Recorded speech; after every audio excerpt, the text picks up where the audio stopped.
Hi. I don't actually know where to start, so I'm just going to start talking. This is very weird for me. Good morning everyone and welcome to my YouTube channel. This is a place where I'm going to be discussing and talking about my journey with melanoma. I have finally plucked up the courage to start up this channel. I have been putting it off for many years and I feel like the timing now is right for me. So let me start from the beginning. We're going way back into 2011. My dad went to the GP for something completely, nothing to do with moles or anything. The doctor spotted a mole on his stomach and decided that he was going to put him forward to have it taken off. My dad didn't think anything of it, had it taken off, although the nurse who took it off did say that she suspected that it would be some form of skin cancer. My dad asked her, which I remember that conversation with my dad quite clearly. Even though we hadn't had the results, he was kind of really anxious about the results because she had said that. Sometimes they can say that, but not all the time. We're going back a long time now. I'm pretty sure they weren't about to say that now. So he had it taken off and then went on his way and waited for the results to come back. It did unfortunately come back as melanoma skin cancer. Come back between stages, stage 1 and 2. Again, I can't really remember the actual staging, but I do remember that he qualified for a lymph node check, so he had to go and have a lymph node check done. The mole was found on his left side of his body, so he decided to have the lymph node check done, and obviously it was a left side lymph node on his upper thigh, so he had them checked. That came back fine, although they did find a microscopic amount of cells, but they did say that he would be fine and that they could just monitor him at 3 monthly checks for 3 years, 3 to 5 years. So then he got on with his checks and nothing much came of it. He just kept having his checks done, and then in 2015, around about the April-May time, he started to experience really bad headaches to the point where he couldn't lift his head off the pillow. Personally, now looking back, I do believe that he knew there was something wrong, but he didn't say anything because we was due to go on a family holiday and he didn't want to spoil it, which was kind of cute of him, but at the same time, he needed to go to see a doctor, so it was really important. My mum nagged him, and eventually he went to his GP, who then said to him, "You need to go up the A&E," and within an hour, they literally said that he had a brain tumour the size of a 3.5 centimetre brain tumour on the right side of his brain. So he was then obviously given the devastating news that there was a brain tumour found, but we didn't confirm it was melanoma at that point. But my dad kind of had a gut feeling that he kind of knew that it was going to be, he just had a feeling that it had come back. So fast forward a couple of weeks, he was transferred over to the Queen's Hospital in Romford and had the tumour removed. It was like 2 days before his birthday, I believe, yeah. So his 59th birthday, he had a huge scar down the side of his face there where they had removed the brain tumour and taken out. The doctors reassured us that they had got it all and that it looked promising, but there was another bleed inside his body somewhere that no one was sure where that bleed was coming from. So further tests were done, and then eventually he basically went on to find out that it had also gone to his stomach and throughout his body. We are looking at now, obviously stage 4 anyway because it went to his brain, but now that it's gone through his body. So as the months went on, we got up to September, October, and then in October he was given the devastating news that there was actually nothing more that he could do. So from the diagnosis of June with the brain tumour to October, very short time. Obviously that's extremely short to find out, one, you have a brain tumour, and then obviously that it's progressed to that far. He unfortunately passed away in November 2015 on the 18th, aged 59. So that for me was just my starting point with how dangerous and how deadly melanoma was. After losing him, obviously our family was completely and utterly devastated to the point where, we just couldn't really comprehend what had happened. It happened too quickly to process it. We genuinely thought it was just bad luck. So after losing Dad in 2015, I started to become more vigilant with my moles. if I'm completely honest with you, I still didn't think in a million years that anything would come of it. It never even entered my head that there was a possibility. I just thought maybe that wasn't bad luck with Dad. Maybe I should be a bit more cautious. I am extremely open with my journey, and I am extremely open with the fact that I did use sunbeds from a very young age. I used them from around about 15, maybe younger. I think 14 probably was my first. All the way through until Dad was diagnosed, really. But then even then, I still didn't connect the two together. Never thought of the two ever being connected. That sounds ridiculous, I know that now, because obviously, you know, using them and burning your skin in the sun is a massive risk when it comes to skin cancer. December of 2018, I went to Liverpool with the girls and I had this photo done. I'll place it here so you can see. And I run my hand along my leg and I thought to myself, God, that feels itchy.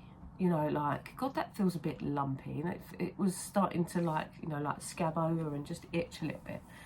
And I was like, okay, probably nothing, but I'll go and have it checked. Why not? You know, it's not going to hurt. So took myself to the doctor's, got an emergency appointment. The GP that I actually saw was actually so good. She took me seriously straight away. As soon as I told her about my dad, she was like on it. She was like, yeah, you know what, we're going to put you forward. And I said to her, what do you think? And she was like, it definitely needs looking at, Lisa. It definitely needs looking at. So I just thought, you know, you're like, oh my Lord, okay, this is a doctor telling me this, so let's go. Anyway, went to the dermatologist and yeah, he just took one look, put like this little thing on the mole, this little gel thing that they do, like a little magnifying glass, put it on there, and then was just within seconds just went, yeah, we're gonna take this off. And I was like, right, okay. I remember leaving the dermatologist's office and thinking to myself,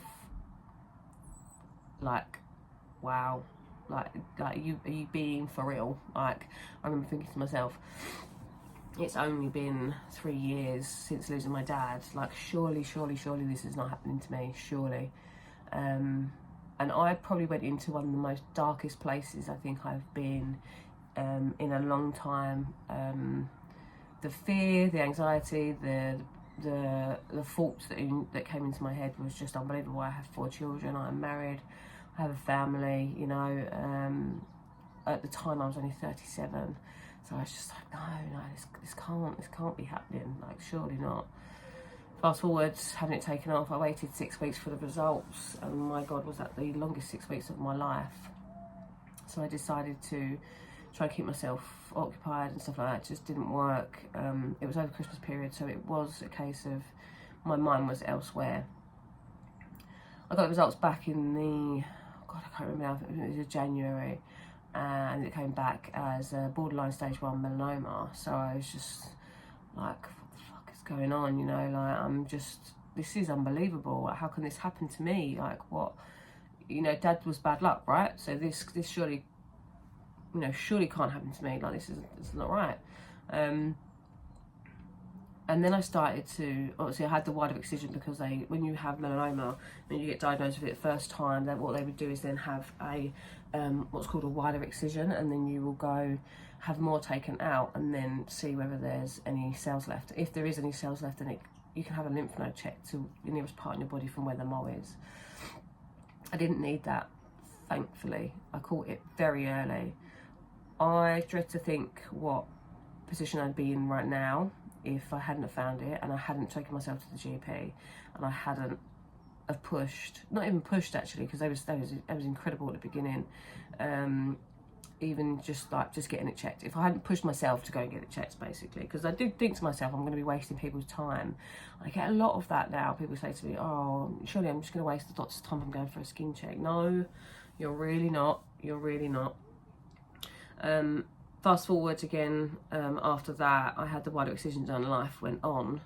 just thought, you know, okay, maybe that's just it then. I've just had one, and I'll be vigilant of my skin. Completely stopped using the sunbeds. Stopped obviously completely after my first diagnosis. Didn't go anywhere near them. In fact, couldn't stand the fucking sight of them. Excuse the language. But yeah, that's another story as well. So fast forward to 2021 lockdown. I am at home and I started to get like this, and I'm like,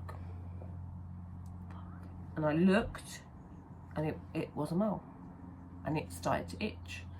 So straight away I'm like, oh my lord, like this is not happening again. Surely it's not happening again. So I took a photo, looked at previous photos that I had taken, put them together, which I will put here now, and lo and behold, what did I find? It had grown dramatically in the space of about 6 months. I cannot tell you the dread that came over my body. Like, I was just like, I'm going to try not to stop, I'm going to try not to stop swearing. But you get my drift. I was just like, wow, again? Okay.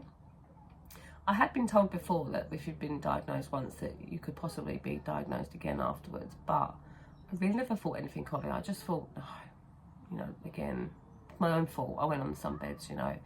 I loved a tan. I used to always use low factors and stuff. So just, you know, again, the one will be fine. You know, I'll deal with that. But no, went again. This was through lockdown, so I got an emergency appointment for, was seen within a week. I had it taken off within a week, and I had the results the following week. It was super quick. When I mean super quick, I genuinely couldn't, I didn't even have time to process it. Anyway, I got the dreaded call at IMID on my phone.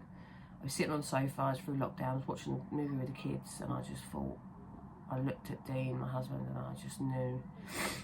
My stomach dropped. I walked into the kitchen, I took the phone call and said, hi Miss Costello, this is so-and-so from Colchester General Hospital, are you available to come in ASAP? You know, you're like, God give me strength, like literally.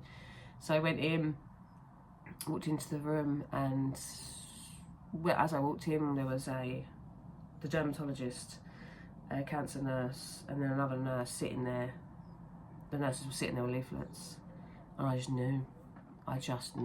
Yeah, I just knew. So, and that's where it kind of unfolded from there.